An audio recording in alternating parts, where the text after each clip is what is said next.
कबीरदास जी ने जाकर के सारे बालकों को राम राम सिखा दिया। थोड़ी देर बाद मौलवी जी आए, आकर के बोले, हाँ जी सब बालकों, जो तालीम हमने तुमको दी सुनाओ। सब बालक बोले, राम राम राम राम राम राम राम राम, जय सिया राम, जय श्री राम, जय सिया राम। उछल उछल के नाचने लगे, कीर्तन करने लगे। मौलवी जी तो अपनी टोपी पकड़े, दाढ़ी खींचे, ये क्या हो रहा है? पूरे मदरसे में महाराज हल्ला मच गया। कौन सिखा करके गया तुमको ये काफिरों के भगवान का नाम क्यों बोल रहे हो? बोले इसने सिखाया। बोले किसने? पहला दिन है विद्यालय में। कौन है? बोले कबीर। कबीरदास जी के पिताजी लेने के लिए आए। मौलवी जी पहले ही बाहर ही खड़े थे कबीर का हाथ पकड़ के।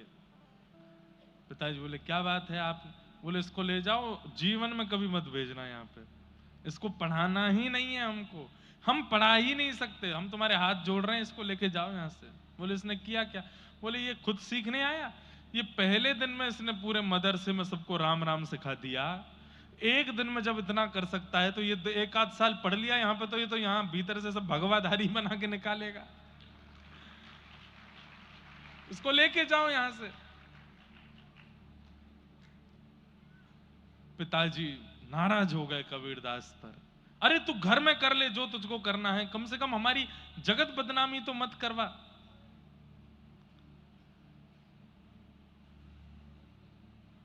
घर में आके मां ने समझाया, खूब डांटा। बोले क्यों करता है तू?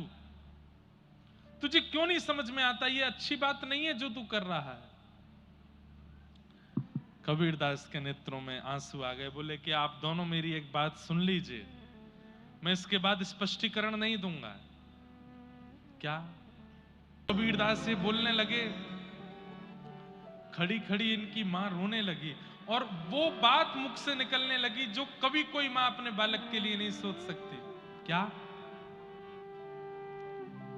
ये दो अक्षर तेरे मुख से निकलते हैं तो मेरे मन में आता कबीर कि तू मर क्यों नहीं जाता, तू जीवित क्यों है? ऐसा बालक क्यों है हमारे घर में जो ऐसी बात करता है?